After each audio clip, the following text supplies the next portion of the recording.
In the dense primeval forests of northern Europe lived a tribe of men so fierce that the Romans called them barbarians.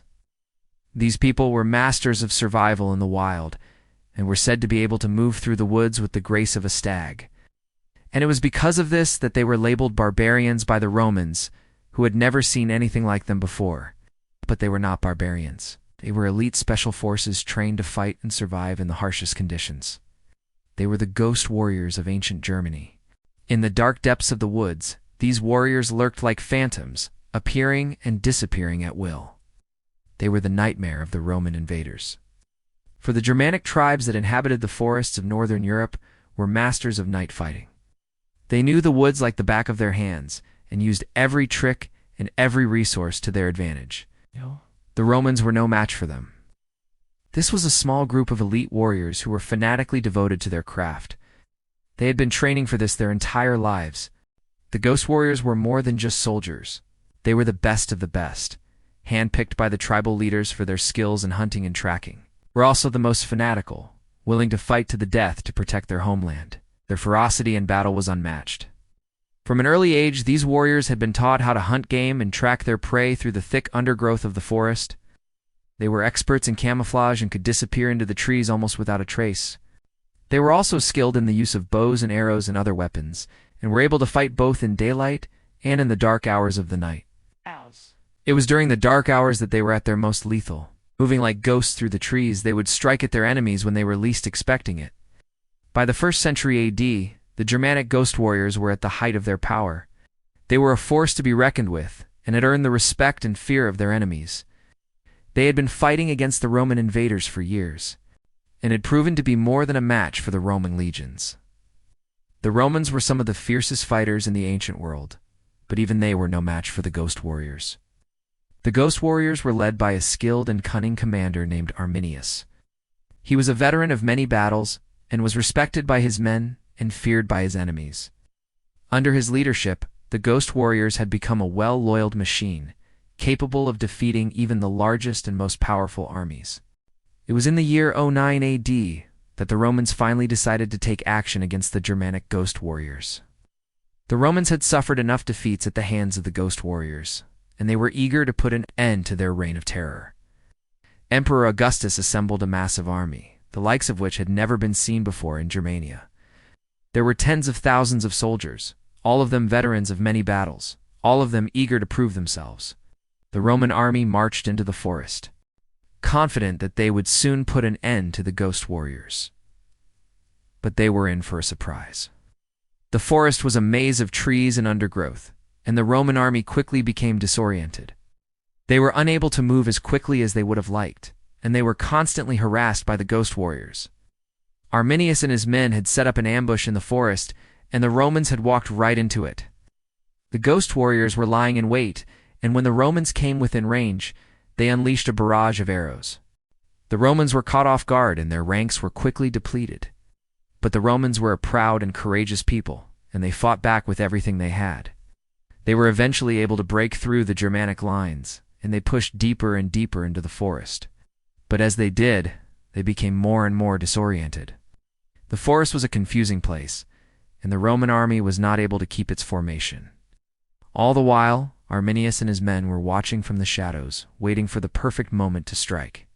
They knew that the Romans were vulnerable, and they were patient. Finally, when the time was right, they struck. The ghost warriors attacked the Romans from all sides, and the Romans were completely overwhelmed. The battle was over in a matter of hours. The Romans were defeated, and Emperor Augustus was furious. He had assembled the greatest army in the world, and he had come up against a small group of German barbarians. And yet he had lost. Augustus blamed himself for the defeat, and he spent his last days trying to come up with a plan to defeat the Germanic ghost warriors. But he was never able to do it. The ghost warriors were simply too good. They were masters of the forest, and they were more than a match for any Roman army. And so the Germanic ghost warriors continued to roam the forests of northern Europe, free to do as they pleased. They were a thorn in the side of the Romans, and they would remain that way for centuries to come. News of the defeat spread like wildfire throughout the Roman Empire. Everyone was shocked. How could such a small group of German barbarians defeat the Roman army? The news reached Augustus, and he was furious. He had assembled the greatest army in the world, and he had come up against a small group of German barbarians, and yet he had lost. Augustus was a proud man, and he was not used to losing. He spent his last days trying to come up with a plan to defeat the Germanic ghost warriors, but he was never able to do it. The ghost warriors were simply too good. They were masters of the forest, and they were more than a match for any Roman army. And so, the Germanic ghost warriors continued to roam the forests of northern Europe, free to do as they pleased. They were a thorn in the side of the Romans, and they would remain that way for centuries to come. The defeat of Varus's legions by the Germanic ghost warriors is one of the most famous events in ancient history. It was a humiliating defeat for Rome, and it had far-reaching consequences. It is said that Augustus wept when he heard the news of the defeat. He had assembled the greatest army in the world, and he had come up against a small group of German barbarians, yet he had lost. In fact, it is said that he wept so hard that his beard and eyebrows fell out. Augustus was a proud man, and he was not used to losing. He spent his last days trying to come up with a plan to defeat the Germanic ghost warriors, but he was never able to do it. The ghost warriors were simply too good. They were masters of the forest, and they were more than a match for any Roman army. And so the Germanic ghost warriors continued to roam the forests of northern Europe, free to do as they pleased. They were a thorn in the side of the Romans, and they would remain that way for centuries to come. After the battle, the ghost warriors vanished into the forest. They were masters of disguise, and they were able to shake off the Romans easily. The Romans searched for them, but they were never able to find them. The ghost warriors had vanished. The defeat of Varus's legions by the Germanic ghost warriors is one of the most famous events in ancient history. It was a humiliating defeat for Rome, and it had far-reaching consequences. The Romans never forgot the humiliation they had suffered at the hands of the Germanic ghost warriors. They would go on to fight many more battles against the Germans, but they were never able to defeat the Germans. The Germans were simply too good. The eagle has landed. This is Germania, the northern edge of the Roman Empire in the 1st century AD.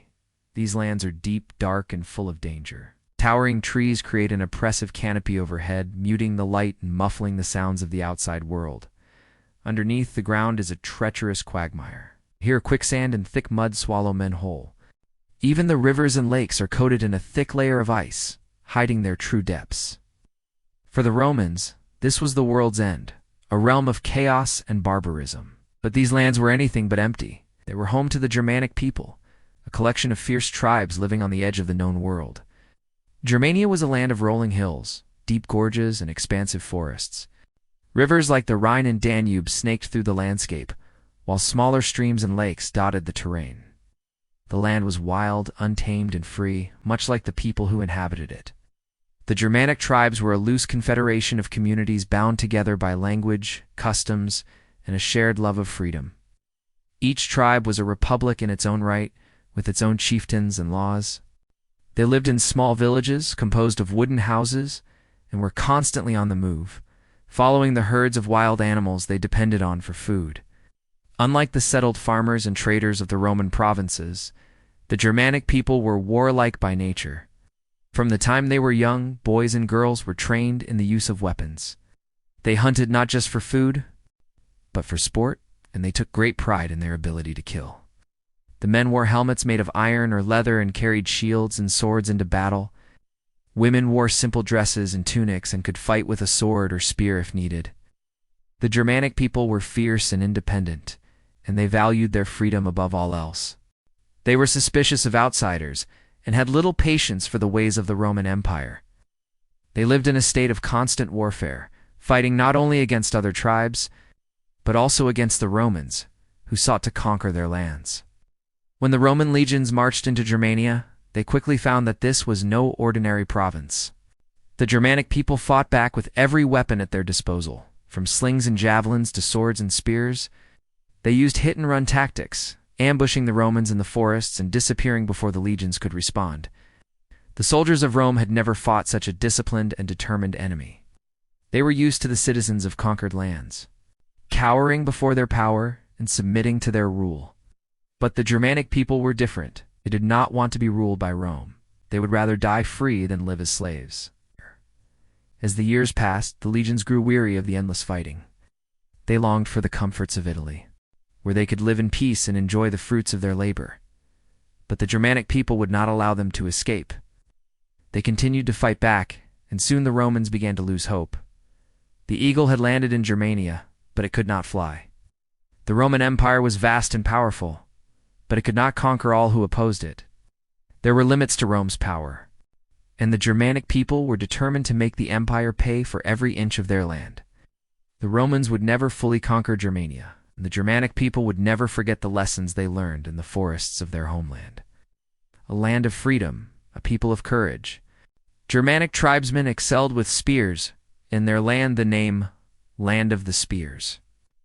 A spear extends a warrior's reach, striking exposed Roman armor at any angle. They also mastered slingshots, a weapon expert John Naylor describes as doubling arm strength with rotary motion. A skilled slinger could hit a head-sized target at 100 to 200 meters, firing 10 to 20 shots per minute. With 100 slingers, that's 2,000 stones raining down. Javelins, effective at 10 to 50 meters, complemented this ideal for forest ambushes. The simplest yet brutal tool was the club, capable of shattering bones through Roman mail. These weapons, second nature to Germanic youth, became deadly extensions of their bodies. This is a history hot tip. As you probably know, the Roman army was one of the largest, most powerful fighting forces in the ancient world. Conquering most of Europe, North Africa, and the Middle East, Rome ruled through a combination of military force and effective governance, including building infrastructure like roads, aqueducts, and public buildings. And to maintain control over such vast territories, the Roman military was actually quite large, consisting of professional soldiers who were well-trained and well-equipped. But Rome didn't just have one type of soldier. There were several categories of troops within the Roman military, each with their own specialized roles and equipment. The heavy infantryman, known as the legionary, was perhaps the most iconic type of Roman soldier, known for their distinctive armor and weaponry. But Rome also utilized a variety of auxiliary troops, which were non-citizen soldiers recruited from conquered peoples who served alongside the legions. These auxiliary troops often filled roles that citizens didn't want, and included light infantry, archers, cavalry, and even war elephants. Now among these fighters rose the Ghost Warriors, an elite, highly mobile unit trained for operations during the night. These shadowy figures were not your average soldiers. They were the epitome of specialized training, operating in the darkness where visibility was low, striking with surgical precision and disappearing before dawn. Their tactics were a study in contrasts, mirroring those of today's special forces. Now, you might be wondering why such a force was necessary and how exactly they managed to disappear in the darkness. Well, you see, warfare wasn't exclusively a daytime affair back in the day. Nighttime raids and ambushes were common tactics employed by various armies. And Rome wasn't just going to sit back and be ambushed. They were going to fight back and do it in style. These ghost warriors were experts in night operations, utilizing the cover of darkness to their advantage. They knew every tree and shadow in their territory, turning the very night into their ally. But what about visibility? How did these warriors see in the dark? Well, they had a trick up their sleeves, or should I say on their faces. You see, during nighttime operations, there was always a need to darken faces, shields, and weapons, so as to not glisten in the faint moonlight or starlight. Any light could reveal their positions, compromising the element of surprise. So these ghost warriors used ash from fires to blacken their gear. It sounds simple, but it was genius. It's created a camouflage pattern that broke their silhouettes, making them nearly invisible against the dark backdrop of the night. It's a tactic we see echoed today in modern special operations, where soldiers use materials to obscure their features and blend into the shadows. But their skills went beyond just applying some ash. These warriors were masters of bending their knees, a technique that helped them silhouette their enemies against the night sky.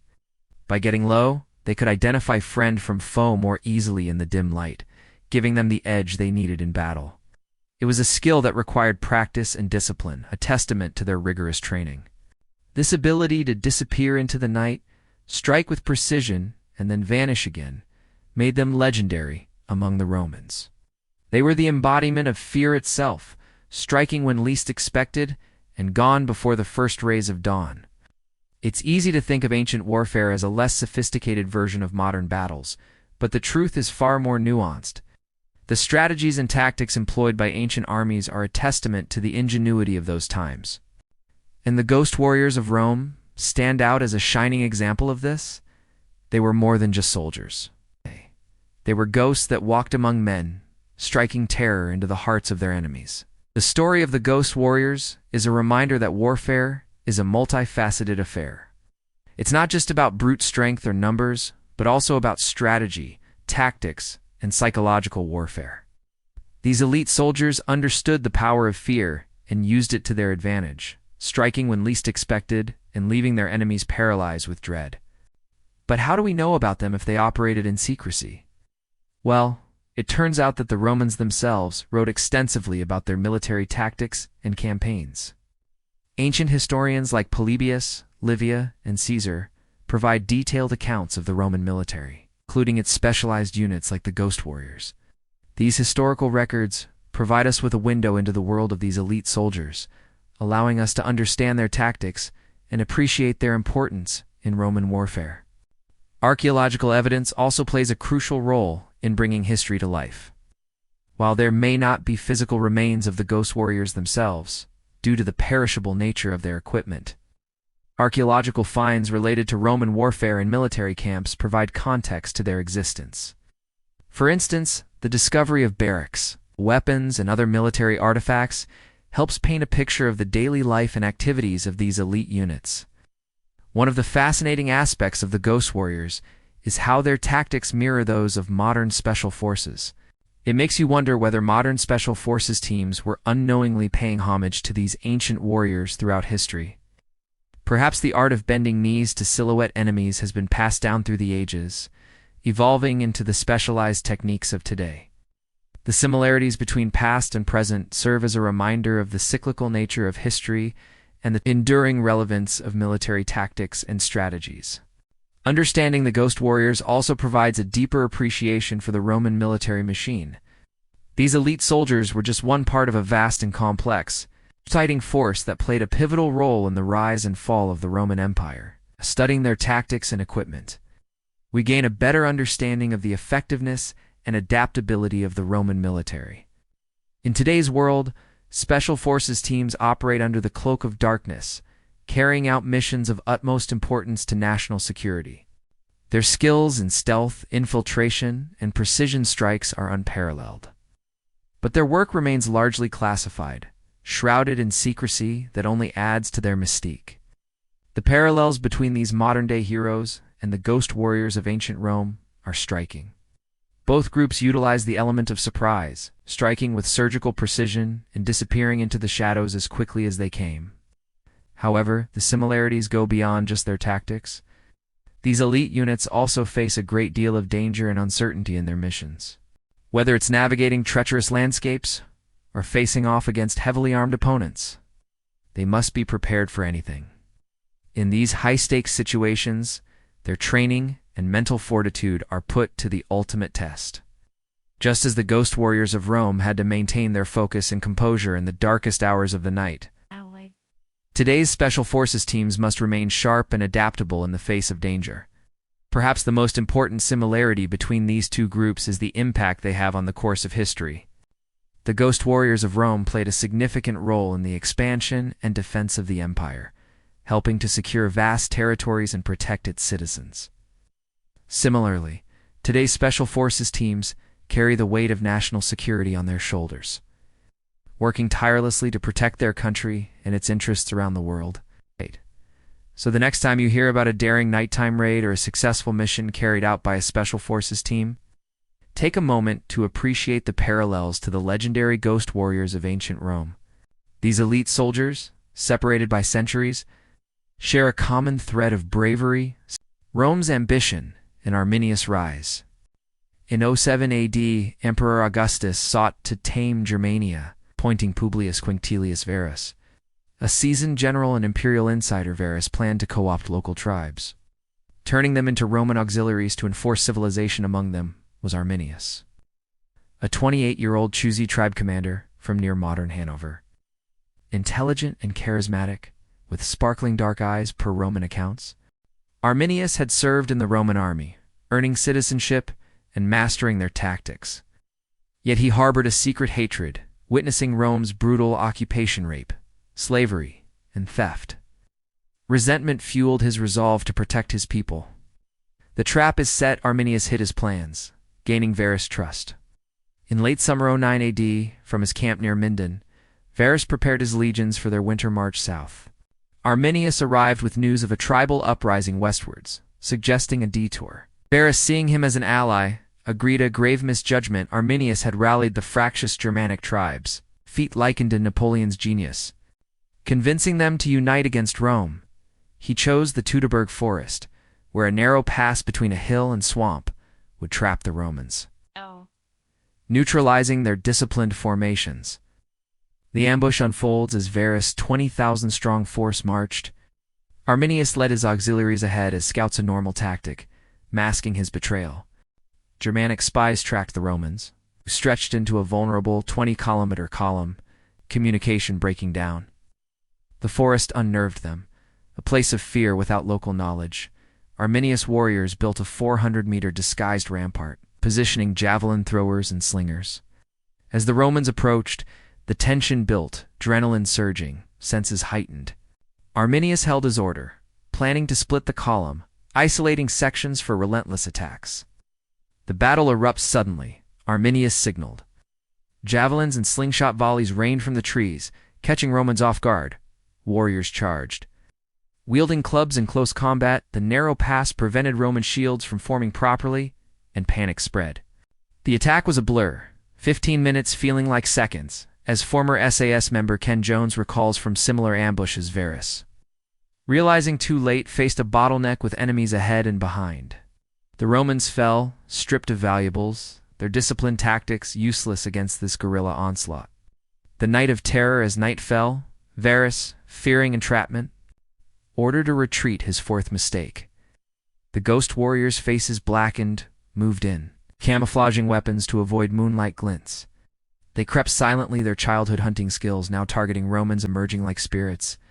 They struck with swords, vanishing before dawn. To the Romans, it was chaos fighting, unseen foes in a forest alive with terror. This non-stop warfare ground down the legions, breaking their morale. The final blow. By the third day, the Romans were scattered, exhausted, and isolated. Varus, facing inevitable defeat, chose suicide over capture, falling on his sword. The Germanic warriors finished the rout, wiping out 3 legions, 17th, 18th, and 19th. To be reformed due to the shame, survivors faced ritual bloodletting by priestesses, their blood purifying the land. The victory was historic, costing Rome 10% of its army. The aftermath in Rome. Augustus received Varus's bloody head, wailing, "Varus, give me back my legions." The defeat exposed a gaping hole in Rome's frontier, a blow felt for 200 years.